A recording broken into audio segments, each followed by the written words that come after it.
Bonjour. Est-ce que vous savez en quoi le développement personnel peut vous aider à prospérer dans votre croissance personnelle? Vous êtes bienvenue dans cette vidéo pour comprendre les rouages du développement personnel qui va conduire à votre réussite et votre succès. Qu'est-ce que ça va vous apprendre le développement personnel? C'est apprendre à réaliser le plein potentiel que vous avez en vous. Le développement, donc se développer, se déployer et s'épanouir, va vous permettre d'avancer, d'évoluer, de progresser et d'avoir vraiment une vraie croissance personnelle. Et à qui s'adresse cette vidéo? À toutes les personnes qui sont timides, qui n'osent pas, qui ont peur d'agir, les personnes qui sont stressées, stressées naturellement ou qui sont sujettes au stress de façon un peu abusée et un peu abusive. Les personnes qui ont l'impression de subir leur vie, de ne pas pouvoir faire leurs propres choix, de devoir suivre le mouvement, d'aller ci et là au gré des décisions des autres. Et les personnes également qui ne sont pas motivées, qui ont une perte de motivation ou qui n'ont plus d'objectifs réels, concrets, clairs vers lesquels avancer. Et si vous faites partie de ces personnes-là, vous êtes les bienvenus. Car si vous ne changez pas et si vous ne comprenez pas ce que le développement personnel peut vous apporter, vous risquez de subir certaines conséquences désagréables. Lesquelles? De finir en dépression. Donc la dépression, la déprime, qui va vous faire tomber au fond du trou, creuser de plus en plus, et vous faire souffrir intérieurement. Et cette souffrance intérieure n'est pas acceptable, puisque vous allez vous empêcher de vivre. Vous allez tomber dans une tristesse maladive et sombrer dans la motivation. Donc la motivation, c'est vraiment la perte totale de motivation qui est très dure à récupérer. Et vous pourriez également passer à côté de votre propre vie, en voyant les autres réaliser la leur. Sombrer dans des excès de stress, des stress de plus en plus chroniques, de plus en plus importants, et vous faire tomber également dans l'anxiété et les crises d'angoisse. Donc j'imagine que ça ne vous intéresse pas.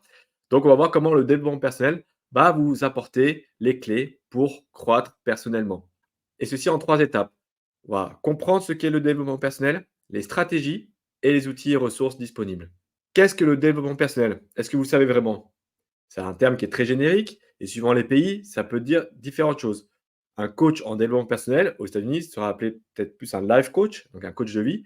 En France, un coach en développement personnel peut être perçu comme quelqu'un de sectaire. Donc, ça peut être assez différent selon les pays et les cultures.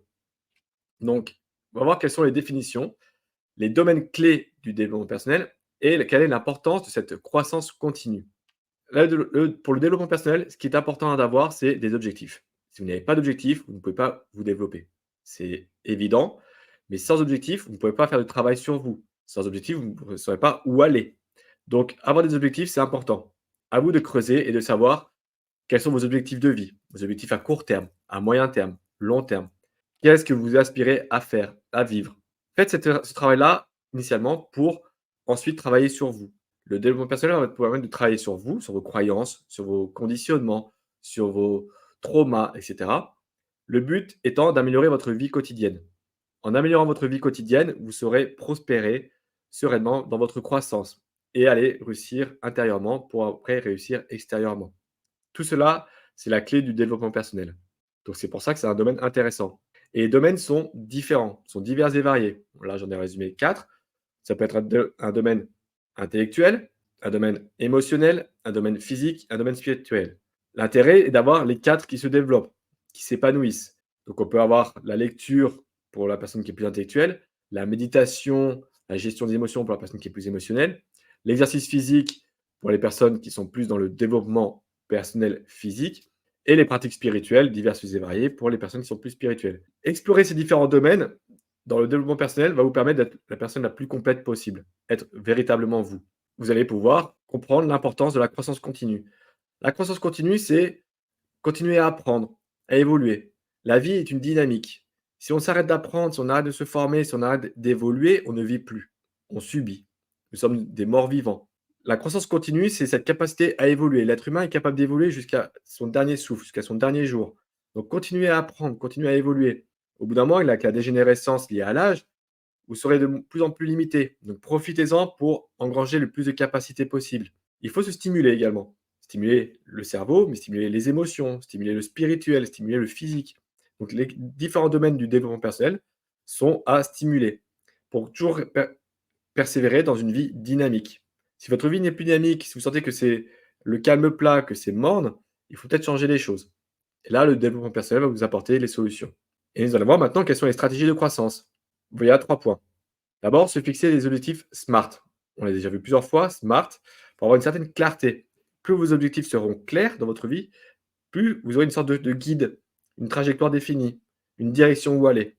Et c'est beaucoup plus simple, beaucoup plus intéressant. On est beaucoup plus serein lorsqu'on sait où on va, lorsqu'on est en dehors du brouillard. Et je rappelle l'acronyme SMART, il faut avoir les 5 lettres. Donc spécifique, donc que ce soit bien détaillé, que ce soit mesurable, que ce soit atteignable, donc pour vous, que ce soit réaliste, réalisable et temporel, donc il y a une échéance également. Tout cela va vous permettre à votre cerveau et votre esprit d'avoir la pleine possibilité, la pleine vision de l'objectif. S'il manque un de ces domaines, ce sera trop flou et vous ne saurez pas où aller. Si vous n'avez pas d'échéance temporelle, c'est trop flou pour vous. Vous voulez être riche, beau, intelligent et cetera, ce que vous voulez, faire tel métier, s'il n'a pas d'échéance temporelle, vous allez procrastiner. C'est dans la nature, humaine.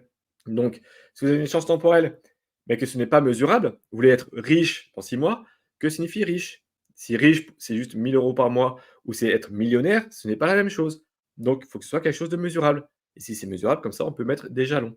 Il faut que ça reste également pertinent. Votre objectif doit rester pertinent, que ce soit quelque chose de réaliste, réalisable, pertinent. Pertinent par rapport à vous-même, par rapport à vos valeurs et vos priorités. Il ne faut pas que ce soit un objectif qui soit défini par rapport à ce qu'on a vu dans les médias, les réseaux sociaux et cetera. C'est vos objectifs à vous qui vous sont propres. Vous le verrez de toute façon, si vos objectifs ne sont pas clairement alignés avec vos valeurs, avec votre personnalité, il y aura au moment un décalage, un déphasage qui va mettre les choses inconfortables et rendre les situations désagréables. Et quand vos objectifs sont clairs, ils sont smart, ils sont pertinents, vous pouvez mettre petit à petit des jalons, des étapes pour mesurer votre avancée, pour mesurer votre croissance. Comme ça, vous savez où vous allez, vous savez si vous êtes en retard, si vous êtes en avance, si vous avez bien évolué, si vous avez fait les bonnes stratégies. Si vous n'avez pas de jalon, pas d'étape et que vous attendez juste un état final, c'est très compliqué de savoir où vous en êtes sur toute la durée que vous avez. Je reprends l'exemple. Si vous voulez d'ici 1 an gagner 100 000 € par an, si vous attendez juste le 31 décembre pour savoir où vous en êtes, vous ne pourrez pas corriger le tir. Si tous les mois, vous regardez où vous en êtes, donc 100 000 € par an, c'est imaginez 10 000 € par mois. Si vous voyez qu'au bout de 6 mois, vous n'avez fait que 3 000 € par mois, vous doutez bien que ça va être compliqué en fin d'année pour atteindre les 100 000. Il va falloir mettre peut-être les bouchées doubles. Mais si vous ne changez pas votre stratégie, vos schémas de travail peut-être, vous vous doutez bien qu'en faisant 3 000 € par mois pendant 12 mois, vous n'aurez pas vos 100 000 €. Donc c'est là où il faut mettre des jalons, des étapes, pour être sûr d'être sur la bonne trajectoire et de pouvoir corriger le tir suffisamment tôt pour ne pas se retrouver au pied du mur et après se flageller en disant que vous êtes trop nul et que vous avez tout raté. Donc c'est là où il faut justement être assez malin dans ses stratégies. Il faut planifier l'objectif et également planifier les étapes. Cherchez à étendre votre zone de confort. Donc là, je ne vais pas utiliser le mot sortir de la zone de confort, on va l'étendre, c'est-à-dire y aller petit à petit en restant dans une zone de sécurité. Cette zone de sécurité, c'est celle qui vous permet d'être serein tout en essayant d'aller un peu voir ailleurs. Et c'est ainsi que vous allez pouvoir élargir progressivement votre zone de confort, comme le font les enfants. Ils restent au niveau de la proximité de la mer peut-être et ensuite petit à petit, ils vont aller explorer la pièce, après ils vont explorer toute la maison, après ils vont explorer le jardin et cetera. Mais ils vont par étapes et ça, c'est ce qu'il faut faire aussi. Il faut étendre la zone de confort plutôt que de sortir. On peut sortir de la zone de confort si la zone de confort qu'on a actuellement ne nous plaît pas, si elle est désagréable, si la situation est invivable. C'est une zone de confort parce qu'on est habitué, mais si c'est une zone de confort qui nous fait tomber en dépression, qui nous stresse, qui nous fait avoir des relations toxiques et cetera, là, il faut sortir de la zone de confort pour s'en créer une nouvelle. C'est un autre travail qui est un peu plus complexe, un peu plus lourd, mais qui se fait. Donc il faut définir ces zones de confort, ces zones de sécurité, ces zones de danger. Et voir pourquoi ce sont des zones de danger également. Pourquoi si on va dans cette zone-là, c'est une zone de danger? C'est souvent parce que c'est l'inconnu ou c'est lié parfois à des conditionnements, des croyances qui viennent de notre éducation, qui nous disent que si on fait ça, c'est dangereux, c'est pas bien et cetera. Si une famille, n'a jamais investi, dans des placements, financiers, dans les systèmes financiers, si un jour vous avez envie d'investir en bourse, ça peut être une zone de danger pour vous. Puisque dans votre famille, on vous a toujours fait croire que sortir, du schéma traditionnel, du compte bancaire et du livret A, c'est dangereux. Et ben, si vous faites autre chose, que ce soit de l'immobilier, de la bourse et cetera, pour vous, ce sera une zone de danger. Et peut-être que vous allez essayer d'y aller petit à petit, vous former pour faire le chemin, la passerelle vers cette zone-là et étendre votre zone de confort. C'est un fort travail sur l'ego, cette extension de zone de confort. L'ego est là pour vous protéger. C'est une zone, c'est lui qui va définir votre sécurité. Donc pour lui, l'inconnu, c'est quelque chose de dangereux. C'est quelque chose qui peut peut-être vous mettre en péril. Ça, c'est dans la notion de l'ego de façon, on va dire, très ancestrale, puisque il y a des millénaires, c'est ce qui permettait de protéger l'espèce humaine. Mais maintenant, il y a très peu de risques que vous soyez vraiment en danger, en péril, en sortant de votre zone de confort. Donc, essayez, apprenez, testez, faites-vous soutenir par des personnes qui vont vous permettre de mettre un pied en dehors de votre zone de confort, puis les 2 pieds, puis voir que tout se passe bien et cetera et cetera. Vous allez pouvoir continuer à avancer et étendre votre zone de confort. Pour vraiment croître, il faut apprendre de ses erreurs. On en revient toujours au même, il faut être capable d'avoir l'humilité de voir ses erreurs et ses échecs comme des opportunités d'apprentissage. Si on ne fait pas d'erreurs, si on n'a pas d'échecs, on n'apprend pas. On ne sait pas comment corriger le tir. Donc c'est bien si tout va bien depuis le début jusqu'à maintenant et que tout est une voie tracée, on va dire royale. Mais un moindre échec, moindre erreur, ça peut être fatal. Alors que si on apprend de ses erreurs, si on apprend à corriger le tir, à changer de chemin pour toujours atteindre son objectif, on est beaucoup plus serein, beaucoup plus résilient, beaucoup plus solide. Il faut faire aussi la distinction entre erreur et faute. Une erreur, c'est quelque chose d'inconscient, soit lié à un manque de connaissances normal, soit lié à un manque d'expérience normale, qui fait qu'on en est allé dans la mauvaise direction, mais qu'on peut corriger. Une faute, c'est quand on le sait volontairement, qu'on ne sait pas, donc c'est plus parfois de la négligence. On commet une faute, mais on le sait, on le fait consciemment. Et là, ça peut mettre en péril votre réussite. Donc une faute, ce serait peut-être plus justement ce qu'on appelle l'autosabotage. C'est une faute inconsciente, on va dire au niveau automatique, mais on sait pertinemment qu'on va dans la mauvaise direction pour saboter un projet. Donc c'est une faute. Prenez également les échecs comme des potentielles victoires et pas comme des défaites. Quelqu'un qui, dans la défaite, c'est quelqu'un qui va rester sur cet échec-là, sur cette défaite et ne pas remonter la pente. Les sportifs, quand ils échouent, quand ils perdent un match ou quand ils perdent une compétition, ils voient plus cela comme un échec pour pouvoir progresser, s'améliorer. Qu'est-ce qui n'a pas été bon? Pourquoi ils n'ont pas fait tel chrono? Et cetera. S'ils s'arrêtaient sur leur défaite, ils arrêteraient leur carrière tout de suite. Donc, il y a les personnes qui s'arrêtent dans leur défaite et ils n'avancent pas. C'est ceux qui subissent leur vie. Et les personnes qui voient certaines situations comme des échecs, donc des opportunités d'apprentissage, des tremplins. Mais pour cela, il faut faire des analyses. L'analyse de l'échec. Pourquoi on a échoué? Donc un débriefing. Voir ce qui pourrait être amélioré, ce qui a été bon également dans ce qu'on a fait, mais pourquoi ça n'a pas marché, quel agencement n'a pas fonctionné et pourquoi on ne pourrait pas tenter un autre schéma la prochaine fois. Donc en prenant du recul. Cet échec, cette situation d'échec va vous apprendre à prendre du recul également. Et ce recul sur une situation peut vous faire prendre l'air, voir une vision d'ensemble de toutes les stratégies possibles, du champ des possibles, pour pouvoir ensuite prendre d'autres directions. Il faut prendre ces échecs-là comme des leçons. Et si vous avez ce recul-là, cette capacité-là à prendre chaque échec comme une leçon, vous allez gagner en expérience. Et toute expérience est positive puisque ça s'ajoute, ça s'accumule une expérience. Même si une expérience a pu être désagréable à vivre, donc un échec, c'est une expérience qui va vous apporter une richesse. Donc c'est positif. Donc prenez vraiment ce côté-là de positif par rapport à l'expérience. Enfin, nous allons voir la dernière partie, quels sont les outils et ressources pour la croissance personnelle, pour le développement personnel et la croissance personnelle. Il est important pour croître, pour se développer, de nourrir son esprit, de nourrir son âme, de se nourrir tout simplement. Autant qu'on mange, donc on croît au niveau physique, on se développe au niveau physique, on s'entretient au niveau physique. La nourriture de l'esprit est importante. Ce qu'on fait, ce qu'on ingère à notre cerveau, va nourrir notre esprit. Donc si on le pollue avec des médias, des informations, des actualités qui ne servent à rien, qui font peur, qui sont là pour faire mettre un climat anxiogène, par exemple, ou les réseaux sociaux, on scrolle pendant des heures à regarder des gens qui ne publient rien d'intéressant et de productif. Avec quoi vous nourrissez votre esprit? Quelle est la plus-value pour vous? Qu'est-ce que ça vous apporte? Si ça vous apporte de la jalousie ou une mésestime de vous, qu'est-ce que vous allez gagner? À vous rabaisser. Donc il faut nourrir son esprit avec des choses de qualité. De la lecture de qualité par rapport au domaine qui vous intéresse, donc le développement personnel, ça peut être le développement physique, donc des lectures sur la nutrition, sur le métabolisme, et cetera, sur la digestion. Ça peut être des lectures plus philosophiques. À vous de trouver vos domaines qui vous intéressent. Mais nourrissez votre esprit pour stimuler votre intellect et vos émotions. Car il n'y a pas que l'intelligence par rapport au cerveau, donc l'intelligence cérébrale, il y a aussi l'intelligence émotionnelle qu'il faut développer. Donc lisez également des ouvrages qui vont faire naître en vous des émotions pour pouvoir les comprendre. Faites-vous une bibliographie intéressante, de qualité, d'œuvres qui vont vous permettre d'évoluer, de croître et que vous pourriez également partager. Si vous avez à parler d'une œuvre que vous avez lue avec quelqu'un, c'est que vous avez compris et assimilé ce qui était dit, le message. Donc c'est également une stimulation cérébrale émotionnelle intéressante. Faites preuve de discipline dans votre lecture, dans votre auto-formation. Cette discipline va vous permettre d'avancer. Et la rigueur va vous permettre de continuer à avancer, à progresser. Car on peut être motivé au début, mais la motivation fluctue. La discipline va vous permettre de rester dans une progression constante. Donc, peut-être faites 10 pages de lecture par jour, Ce n'est pas beaucoup, ça prend 10 à 20 minutes selon les personnes, mais imaginez à la fin de l'année, ça vous fait 3600 pages lues.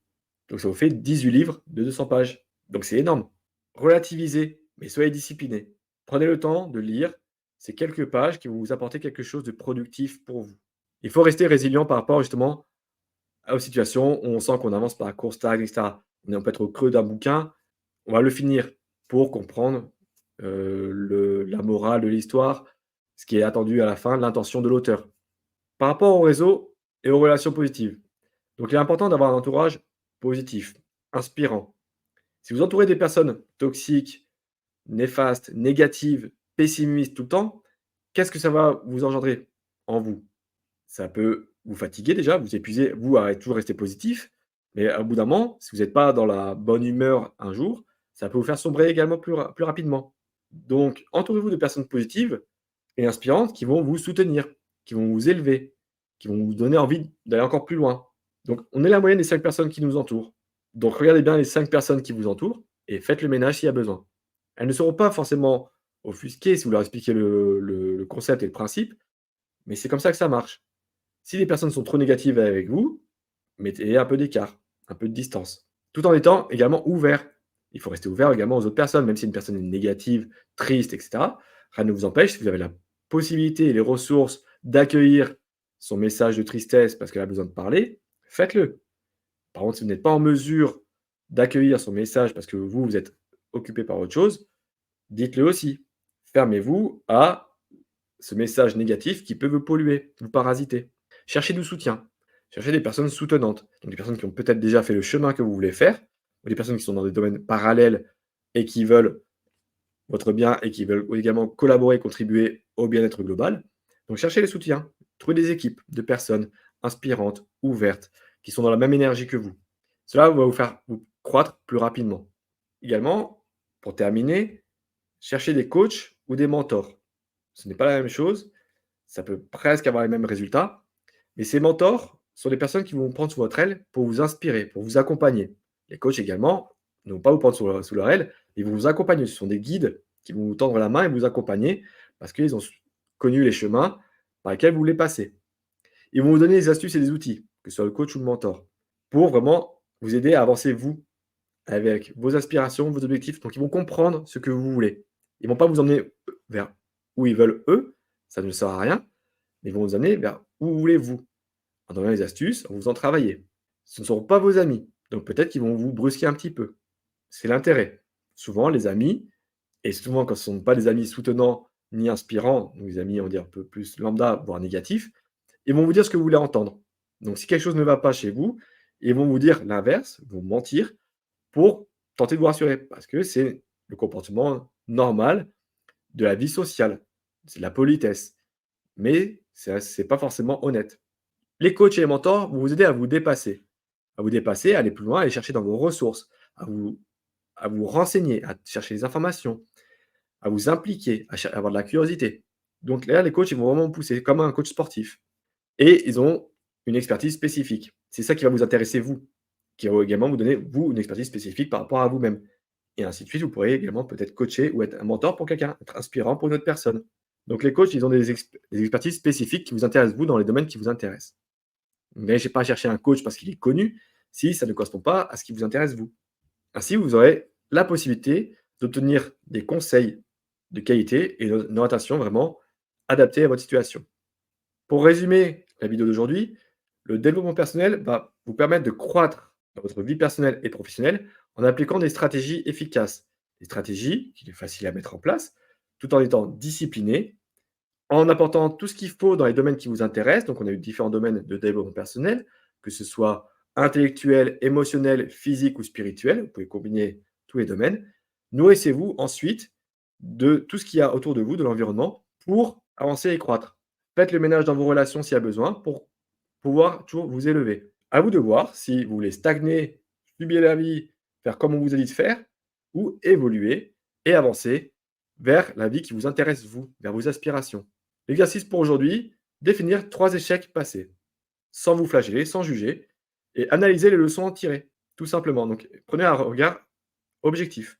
Prenez du recul sur les situations, que ce soit au niveau intellectuel, émotionnel, physique ou spirituel, regardez qu'est-ce qui s'est passé, faites le point et tirez-en des leçons. Et ensuite, essayez de voir si vous pouvez pas changer de stratégie pour les situations à venir. Et je vous rappelle que vous pouvez bénéficier d'un appel de coaching gratuit, 45 minutes avec moi pour voir votre problématique, vos objectifs, faire le lien entre les 2 et mettre en place un plan d'action en 3 étapes, rapide et efficace, pour avancer sereinement vers vos objectifs à vous. Je vous mettrai le lien en description et n'hésitez pas, il y a quelques places limitées, donc prenez l'appel et je vous dis à bientôt. Ciao, ciao!